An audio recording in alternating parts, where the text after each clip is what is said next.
గురూజీ 72 గంటల్లోనే ఫోన్ లోని అద్భుతమైన జ్యోతిష్య పరిష్కారం చూపిస్తారు. నమ్మండి, నమ్మకపోండి, ఇది నిజం. శ్మశాన కాళి రుద్ర చౌడీదేవి ఆరాధకులు నంబర్ 1 వశీకరణ స్పెషలిస్ట్.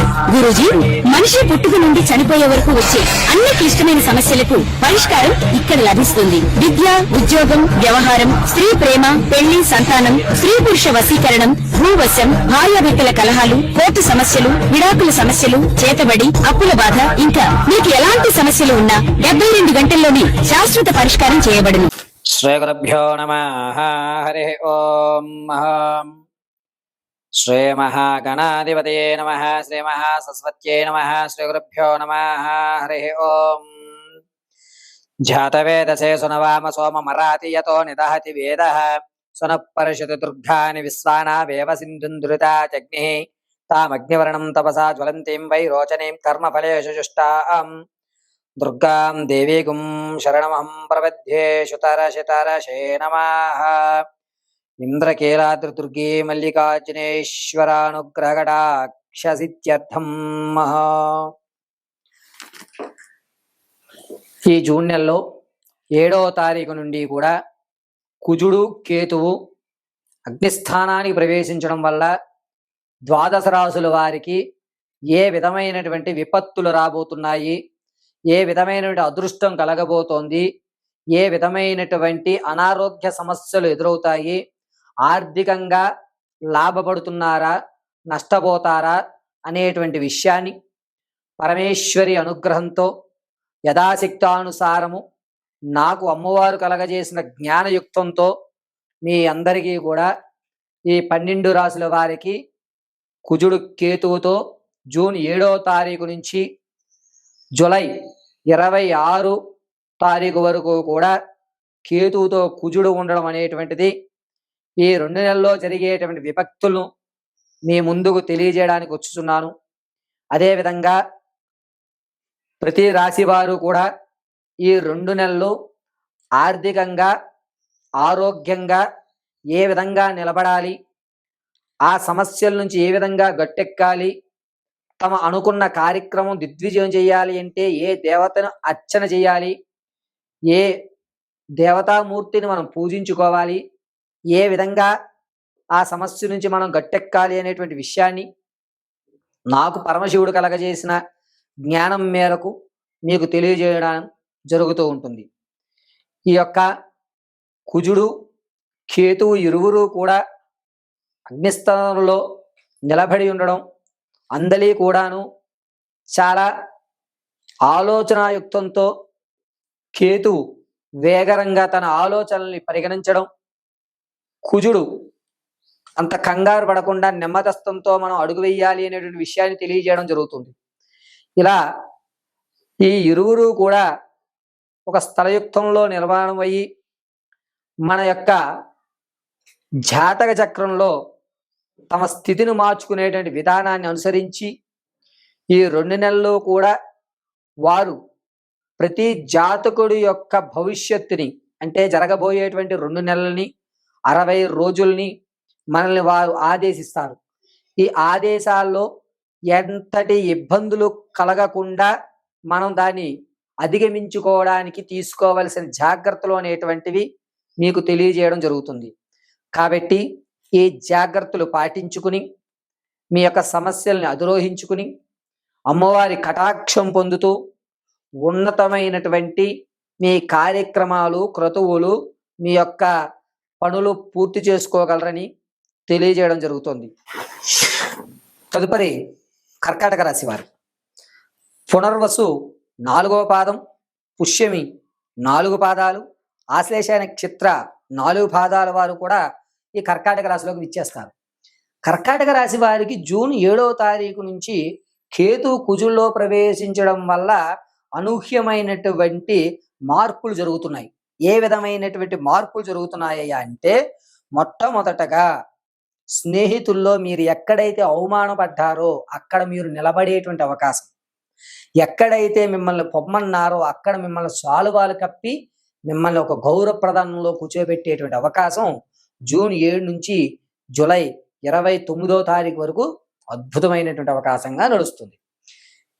శనీశ్వరుడు బుధుడు ఈ ఇరువురు వ్యవస్థని కూడా కేతు కుజుడు వ్యవస్థలో సవ్యంగా చూడడం వల్ల, స్వవ్యవస్థ అనుసరించుకోవడం వల్ల, అరే వీడి వల్ల ఏ తప్పు జరగలేదు అని చెప్పి మిమ్మల్ని కోర్టు వ్యవహారం కానీ, అదేవిధంగా ఆస్తి తగాదాలో కానీ, స్త్రీ వ్యవస్థల్లో కానీ, ఇంతకుముందు మీరు పడిన నీలాపనిందలు ఏదైతే ఉన్నాయో ఆ నీలాపనిందలు తొలగి ఇతని వల్ల కాదు, ఎవరో ఇతన్ని ప్రలోభ పెట్టి చేయించారు, లేకపోతే ఇతను చేసేవాడు కాదు అని ఖచ్చితంగా మిమ్మల్ని మీ యొక్క తప్పు నుంచి పక్కకు పెట్టి మిమ్మల్ని ఒక ఉన్నతమైన స్థాయిలో చూడటం అనేది జరుగుతుంది. ఆర్థికంగా ఎవరైతే చిక్కుకుపోయారో, ఎవరైతే నష్టపోయారో ఇప్పటి వరకు కర్కాటక రాశి వారికి, వారు ఆర్థికంగా నిలబడడానికి ఒక అవకాశం అనేటువంటిది ఏర్పడము జూలై 3వ తారీఖు నుంచి ఏర్పడుతుంది. ఇప్పటి వరకు నీలాభ నిందులు తగ్గుతాయి. సరే ఏదైతే అయిందిలే, ధనం తీసుకో అని చెప్పి మళ్ళా మీకు ధనాన్ని ఇవ్వడం, మిమ్మల్ని నమ్మడం, ఆ వ్యవస్థలో మీకు కావాల్సిన సౌకర్యాలన్నీ కూడా సమకూర్చడం అనేటువంటి జరగడం వల్ల జూలై 3 నుంచి ఆర్థికంగా వీరు అమ్మా పర్వాలేదు అనేటువంటి ఊపిరి పీల్చుకునే అవకాశం కర్కాటక రాశి వారికి ఏర్పడుతూ ఉంటుంది. కేతువు కుజుడు యుక్తంలో ఉండడం వల్ల సంతాన యుక్తంతో ఎవరైతే శిశుచలనం జరుగుతుందో వాళ్ళకి కాస్త ఇబ్బందిదాయకంగా ఉంటుంది. పిల్లలు పేగు మెల్ల వేసుకోవడం కానీ, లేక ఉండవలసిన దానికంటే అధిక మొత్తంలో ఈ జాండీస్ అనేటువంటి ఉండడం కానీ, కాస్త పిల్లలు జనించిన తర్వాత ఒక 20-24 రోజుల వరకు కూడా అధికంగా మిమ్మల్ని ఇబ్బంది పెట్టేస్తారు. ఆరోగ్యపరంగా ఎప్పటికే హాస్పిటల్ యుక్తంతో తిరగడం అనేటువంటిది కొంచెం చికాకు కలిగించి పిల్లలు అనేటువంటిది వ్యవస్థ నడుస్తూ ఉంటుంది. కర్కాటక రాశిలో ఉన్నటువంటి వారు వివాహయుక్తానికి ఎవరైతే చూస్తున్నారో వారికి వివాహం అయ్యేటువంటి అవకాశం ఖచ్చితంగా కలుగుతోంది. ప్రమోషన్లో కానీ, వ్యవస్థలో కానీ మీ మాట కానీ పెరగడం అనేటువంటిది ఉండడం వల్ల మిమ్మల్ని నమ్మి పెద్ద పెద్ద ప్రాజెక్ట్ అనేటువంటిది మీ చేతిలో పెట్టడం జూలై 3వ తారీఖు తర్వాత నుంచి మీ చేతిలో ఒక మంచి ప్రాజెక్టులు అనేటువంటివి ఏర్పడుతూ ఉంటాయి. కర్కాటక రాశి వారికి ముఖ్యంగా చెప్పుకోవాలి అంటే మోచెప్పులు అరిగిపోవడం కానీ, లేకపోతే మోచెప్పులు చేతి మోకాల దగ్గరవి కానీ, మోచెప్పులు కానీ గుజ్జు తగ్గడం అనేటువంటిది ఏర్పడి స్పైనల్ కార్డులో కాస్త ఇబ్బందులు అనేటువంటివి ఈ జూన్ 28 నుంచి జూలై 18వ తారీఖు వరకు కూడా ఎముకల దగ్గర ఉన్నటువంటి ద్రవ్యాలు ఏవైతే స్రవించేటువంటి ఉంటాయో అవి తగ్గేటువంటి అవకాశం ఉంటుంది. మోకాల ఆపరేషన్ చేయించుకోవడం కానీ, లేదా స్పైనల్ కార్డు ఎక్కడి నుంచి పడి స్పైనల్ కార్డు కొంచెం డిస్క్ జరగడం లాంటివి జరుగుతూ ఉంటాయి. ప్రమాదాలు ఎక్కువ జరుగుతూ ఉంటాయి. కాబట్టి నేను చెప్పిన ఈ సమయంలో చాలా జాగ్రత్తగా ఉండండి. కేతువు మీ యొక్క రక్తాన్య వ్యవస్థని బయటకు చూసేటువంటి అవకాశం కుజుడితో కలిసి ఉండడం వల్ల జరుగుతోంది. కుజుడు రక్తవర్ణ యుక్తానికి సంబంధించిన వాడు. కర్కాటక రాశి వారికి ప్రమాదాలు జరిగేటువంటి అవకాశం, అంటే మీ రక్తాన్ని మీరే చూసేటువంటి అవకాశం జరుగుతూ ఉంటుంది. కావున ఈ యొక్క జూలై 23 నుంచి జాగ్రత్తగా ఉండండి. కర్కాటక రాశి వారు ఆడవారు కానీ, మగవారు కానీ ఎవరన్నా సరే ప్రతినిత్యము కూడా లలితా సహస్రనామం వినడం, మంగళవారము ఆదివారం పరవాన్నం నైవేద్యం పెట్టి కుక్కగా పెట్టి తర్వాత మీరు భుజించడం అనేటువంటిది చెప్పదగ్గ సూచన. ఇలా చేయడం వల్ల కర్కాటక రాశి వారికి ప్రమాదాల నుంచి బయటపడేటువంటి అవకాశం ఏర్పడుతూ ఉంటుంది. ఖచ్చితంగా లలితా సహస్రనామాన్ని ఈ 2 నెలలు వినండి. వచ్చిన వాళ్ళు పఠించి పరవాన్నం నైవేద్యం పెట్టండి. పరమేశ్వరార్పణం. ప్రతి నెల కూడా కొన్ని విశిష్టమైనటువంటి రోజులు అనేటువంటివి ఏర్పడుతూ ఉంటాయి. ఆ రోజుల్లో మనం కొన్ని విధానాల్లో దేవతార్చన చేసుకోవడం వల్ల, కొన్ని దేవాలయాలు దర్శనం చేయడం వల్ల, కొన్ని వ్రతాలు ఆచరించుకోవడం వల్ల అద్భుతమైనటువంటి ఫలితాలను మనకు అందిపుచ్చుకుంటూ ఉంటాం. ప్రతి నెల కూడా సంకటహర చతుర్థి, అదేవిధంగా ప్రతి నెలలో ఏకాదశి రోజు ఏం చేసుకోవాలి, సంకటహర చతుర్థికి ఏ విధంగా ఉండాలి, ఈ నెలలో మనం ఏ ఏ తిథుల్లో ఏ పని చేస్తే కనుక లక్ష్మీదేవి మనం అనుగ్రహిస్తుంది, ఆర్థిక ఇబ్బందుల నుంచి మనం బయటపడతాము, ఆరోగ్య సమస్య అనేటువంటి మన దగ్గరికి రాకుండా ఉంటుంది, నరఘోష మన ఇంటి వైపు తొంగి చూడకుండా ఉంటుంది అనేటువంటి విషయాలు ప్రతి నెల కూడా మనం కొన్ని తిథుల్లో, కొన్ని యొక్క రోజుల్లో కొన్ని పనులు చేసుకోవడం వల్ల మనం ఒక స్థాయి నుంచి మరొక స్థాయికి వెళ్ళడానికి ఒక ఎనర్జీ లెవెల్స్ అనేటువంటి మనం తీసుకుంటూ ఉంటాం. అదేవిధంగా వచ్చేటువంటి జూన్ నెలలో జరిగేటువంటి రోజుల్లో మనం చేయవలసినటువంటి పనులు ఏమిటి, దానివల్ల మనకి జరిగేటువంటి అద్భుత ఫలితాలు ఏమిటి అనేటువంటిది మనం తెలుసుకుందాం. ఈ తారీఖుల్లో నేను చెప్పేటువంటి ఈ తారీఖుల్లో నేను చెప్పిన విధంగా మీరు పూజ ఆచరించుకోవడం, లేదా ఆ క్రతువుని అనుసరించి, లేకపోతే ఆ విధానాన్ని మీరు ఆచరణ చేయడం వల్ల మీకు మంచి ఫలితాలు అనేటువంటివి ఖచ్చితంగా ఏర్పడతాయి. పార్వతీ పరమేశ్వరుల అనుగ్రహం ఖచ్చితంగా మీ ఇంట కలుగుతూ ఉంటుంది. అష్టలక్ష్మి అనుగ్రహాలతో ఆర్థిక ఇబ్బందులు తొలగి ఒక స్థాయి అనేటువంటిది మీకు ఏర్పడుతూ ఉంటుంది. కావున జూన్ నెలలో జరిగేటువంటి విషయాలు ఏమిటో చూద్దాం. ముందుగా జూన్ నెలలో 6వ తారీఖు ఏకాదశి శుక్రవారం రోజున గాయత్రి జయంతి అని అంటారు. ఆ రోజు శుక్రవారం రావడం, అందులోనూ ఏకాదశి కలిగిక రావడం, గాయత్రీదేవిని ఆరాధించడం అనేటువంటిది సకల రోగాలకి, ఆర్థికమైనటువంటి ఎన్నో ఇబ్బందులు పడుతున్న వారికి గాయత్రీదేవి అద్భుతమైనటువంటి మహత్యాన్ని కలగజేసేటువంటి దేవతామూర్తి. కాబట్టి 6వ తారీఖున శుక్రవారం రోజు ఏకాదశి తిథి నందు ప్రతి ఒక్కరూ కూడా తెల్లవారుజామున 6:30లోగా ఇంటిని శుభ్రంగా గావించుకుని తులసి మొదటి యందు చక్కగా కాస్త నీళ్లు ఉంచి పసుపు కుంకుమ కాస్త గంధము 2 అగరబత్తులు వెలిగించుకుని యథాశక్తానుసారం అనుష్ఠాన పరులు ఎవరైతే, అంటే మంత్రం ఉపదేశం తీసుకున్నటువంటి వారు ఎవరైతే ఉంటారో వారు ఎర్రటి 5 మందారాలు చేతిలో పట్టుకుని గాయత్రి మంత్రాన్ని గాని, లేదా మీ అనుష్ఠానమైనటువంటి దేవతామూర్తి అనుష్ఠానం గాని గావించుకోవడం. గురుగారు మాకు ఎటువంటి మంత్రోపదేశం లేదు అన్నటువంటి వారు ఓం ఐం శ్రీమాత్రే నమః అని 108 సార్లు పఠించుకుని ఈ 5 మందారాలని కళ్ళగద్దుకుని 5 వైపులా, అంటే 4 దిక్కులా కూడా 4 మందారాల నుంచి మరొక మందారాన్ని తులసి పై భాగంలో ఉంచగలిగితే గనక వారికి గాయత్రీదేవి అనుగ్రహం పరిపూర్ణంగా కలిగి 6th సెన్స్ అనేటువంటిది ప్రారంభమయ్యి మీ యొక్క సమస్యలకు పరిష్కారం అనేటువంటిది ఏర్పడుతుంది. అదేవిధంగా 7వ తారీఖు ద్వాదశి, అంటే శనివారం రోజు, తదుపరి రోజే శనివారం. ఏకాదశి ఉపవాసం ఉన్నవారు ద్వాదశిన ఆ ఉపవాసాన్ని విడిచిపెడతారు. ద్వాదశి శనివారం రోజున వైష్ణవ రామలక్ష్మణ ద్వాదశి యుక్తము అంటారు దీన్ని.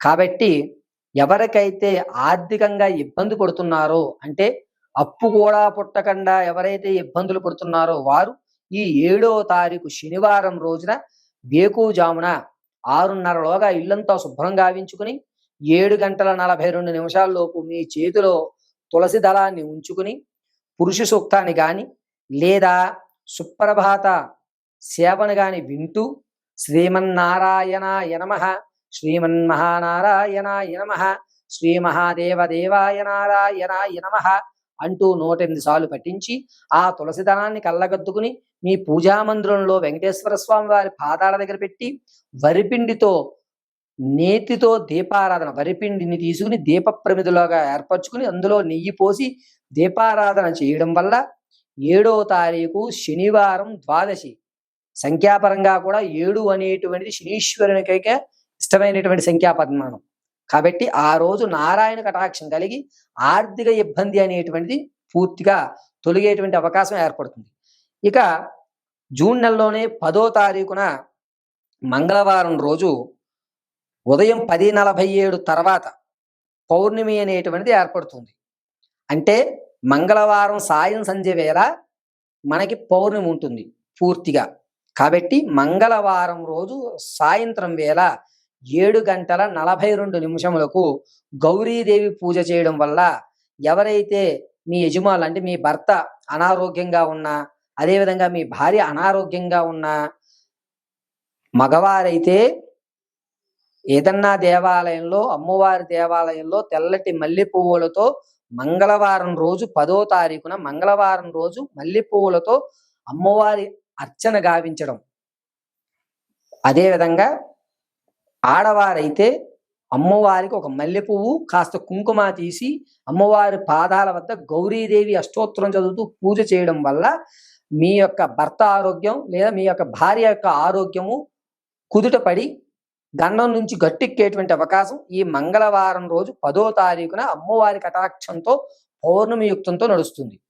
ఇక 11వ తారీఖు నుంచి కూడా గురుమూఢమి ప్రారంభం. 11వ తారీఖు తర్వాత అంటే జూన్ 12 నుంచి ముహూర్తాలు అనేటువంటి అంటే వివాహానికి కానీ, ఉపనయనానికి కానీ, గృహప్రవేశానికి కానీ 11 తర్వాత ముహూర్తాలు ఉండవు. గురుమూఢమి ప్రారంభం అవుతుంది. ఒక నెల రోజుల పాటు ఈ విషయం నడుస్తూ ఉంటుంది. ఇక 14వ తారీఖున సంకటహర చతుర్థి. 14 శనివారం సంకటహర చతుర్థి. ఎవరైతే సంకటహర చతుర్థి గణనాథుడికి నమస్కారం చేస్తూ 5 మాసాలు అంటే నెలకు ఒకసారి సంకటహర చతుర్థి వస్తుంది. 5 నెలలు ఉదయమే 6 గంటలకల్లా ఇల్లంతా శుభ్రం గావించుకుని 6:30 కల్లా స్నానాన్ని పూర్తి చేసుకుని ఏదన్నా గణపతి దేవాలయంలో కొబ్బరి నూనెతో దీపారాధన చేసి, అయ్యా నాకు తీరని కోరిక ఉంది అంటే మీరు ఎప్పుడూ కూడా ఈ సమస్య గట్టెక్కేయాలి అనుకుంటాం కానీ, లేకపోతే ఈ సమస్య నుంచి నేను బయటపడిపోయి ఆనందంగా ఉండాలని కానీ ఏ కోరిక అయితే ఉంటుందో, మిమ్మల్ని చికాకు పెట్టేటువంటి కోరిక ఏదైతే ఉంటుందో ఆ కోరికను గణపతి ముందు చెప్పుకుని కొబ్బరి నూనెతో దీపారాధన చేసి ఉదయం అంతా కూడా ఉపవాసం గావించి సాయంత్రం వేళ 7:30 స్వామివారికి పంచామృతాలతో అభిషేకం గావించి ఉండ్రాలు నైవేద్యం సమర్పించి ఆ ఉండరంలో ఒక 5 ఉండరాలు మీరు మీ పిల్లలు భుజించగలిగితే గనక అద్భుతమైన ఫలితం, సంకటహర చతుర్థులు చేయడం వల్ల అద్భుతమైన ఫలితం కలిగి గణపతి కటాక్షం వల్ల మీ కష్టం అనేటువంటి తీరిపోతుంది. ఉదయం అంతా ఉపవాసం ఉండాలి, సాయంత్రం వేళ చంద్రుని చూసి భోజనం ఆచరించాలి. ఇది 14వ తారీఖున సంకటహర చతుర్థి శనివారం రోజు జరుగుతూ ఉంటుంది. ఇక 27వ తారీఖు నుంచి కూడా పూరిలో జగన్నాథుని యొక్క రజక్రములు బయలుదేరుతూ జగన్నాథ స్వామి వారి యొక్క శోభాయమైనటువంటి యాత్రకి ప్రారంభమైనటువంటి రోజు 27వ తారీఖు శుక్రవారం రోజు. శుక్రవారము మహాలక్ష్మీదేవి అనుగ్రహంతో పూరి జగన్నాథ రథయాత్ర కార్యక్రమాలు ప్రారంభమవుతూ ఉంటాయి. కాబట్టి 27వ తారీఖు ఉదయం 6:30 గంటల్లోగా ఇల్లు శుభ్రం గావించుకుని మీ ఇంటి నందు ఉన్నటువంటి లక్ష్మీదేవికి అష్టోత్తర శతనామాలు చదువుకుంటూ తులసి దళాన్ని సమర్పించి శ్రీమన్నారాయణాయ నమః అంటూ ఎవరైతే పూరి జగన్నాథుని యొక్క కొలుస్తారో వారి ఇంట అష్టలక్ష్ములు కొలువు తీరేటువంటి అవకాశం ఏర్పడుతూ ఉంటుంది. ఇక 29వ తారీఖు నుంచి బోనాలు ప్రారంభం. తెలంగాణ వాసులకి అదేవిధంగా ఆంధ్రాలో ఉన్నటువంటి గ్రామ దేవతలకి అత్యంత ప్రీతికరమైనటువంటి బోనాల కార్యక్రమం అనేటువంటిది 29వ తారీఖు నుంచి ప్రారంభమవుతూ ఉంటాయి. ఈ బోనాలు ఎవరైతే అమ్మని త్రికరణ శుద్ధిగా నమ్మి బోనం సమర్పిస్తారో మరుసటి ఏడాది బోనం ఎత్తే సమయానికి మీ ఎంతటి కష్టమన్నా సరే అమ్మవారు తీసి పక్కన పెడుతుంది. అమ్మవారి పాదాలను మర్చిపోకుండా బోన కార్యక్రమాలు ఏర్పరచుకుని అందరూ కూడా అమ్మవారి కృపా కటాక్షాలకు లోబడి ఈ జూన్ నెలలో నేను చెప్పిన ఈ తిథుల్లో మీరు పూజలను ఆచరించినట్లయితే గనక మీ కష్టం అనేటువంటిది దూరం అయ్యి సుఖ సంతోషాలతో ఆ యొక్క నారాయణీ అనుగ్రహం పరిపూర్ణంగా కలుగుతుంది. పరమేశ్వర అనుగ్రహ సిద్ధ్యర్థం అయిపోయింది. శ్రీ